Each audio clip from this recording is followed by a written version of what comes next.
que Dieu permet la souffrance? Ah, ça, c'est la grande question. Oui, Est-ce que vas-y. c'est un Dieu, est-ce que le Dieu des Saintes Écritures est un Dieu qui est distant, froid, méchant, psychopathe, double personnalité? Pourquoi est-ce qu'il permet la souffrance? Est-ce que c'est lui l'auteur de la souffrance? Pourquoi la souffrance?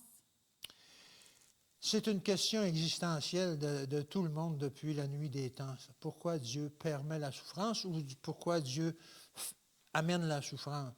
Et c'est dans notre mentalité aujourd'hui, lorsqu'il arrive une catastrophe, que ce soit un tsunami ou un navire qui coule, on peut penser au Titanic qui a coulé entraînant la mort de milliers de personnes.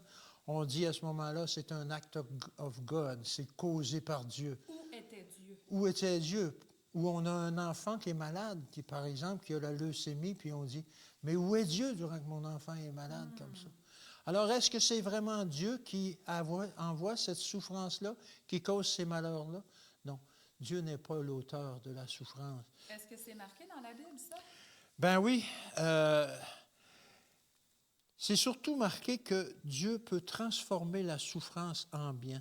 Dieu peut utiliser cette souffrance-là pour nous faire grandir, nous donner la patience. C'est pas facile de Mais souffrir. c'est-tu nécessaire de passer par la souffrance pour apprendre? Parfois, malheureusement, oui, parce lorsque tout va bien, lorsque on a